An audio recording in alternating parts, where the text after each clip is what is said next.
right here outside of West West are the Angels! We're very excited because without further ado, I introduce to you Angela Ken. Welcome back on board. Hello, Wishes! Hi, Rich 107. Yeah! Thank you for mocking me. I'm just kidding. But yes, we are very happy that you are back on board. Kausapin mo naman yung Angels and Wishes mo. Yes, hi! Hi, Wishes! Hi, Angel! Yeah, and yung iba dyan, wala pang sunset until na true story. Hinihintay ka nila. And yes, anong bago sa atin? Meron ba tayo pinapromote ng album or single releases? Please talk to us about your career. Let's get it. Unang-una po sa lahat, bago na po yung hair ko. Yeah, we can see that. Bago na po yung hair ko.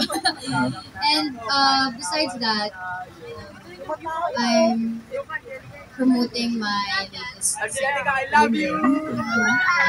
released that actually, medyo, bonus ko last year. So last quarter of 2024, Yes. is this going to be eventually part of the or supplies mo? Supply. Ano po?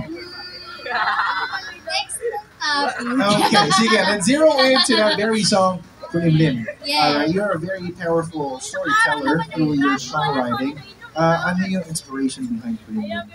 Kulimlim was actually a song sobrang unexpected niya. I mean, every song is magical, but this one is very special kasi I wrote this with a special person. Uh-huh. And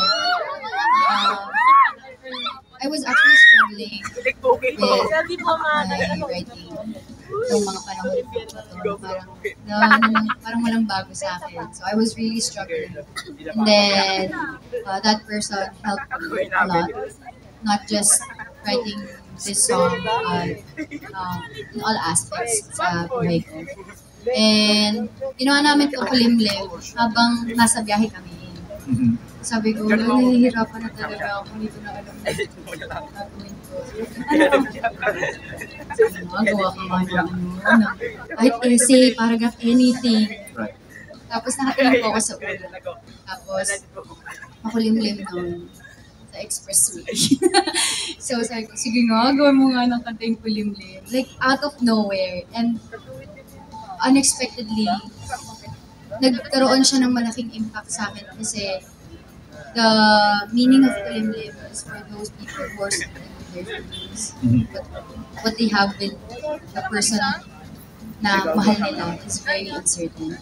Which is like gloomy clouds. Right. Na hindi natin alam kung aabon lang or babagsakan ka ng ulan, ng pagmamahal, or nadaan lang. So, all of uncertainties.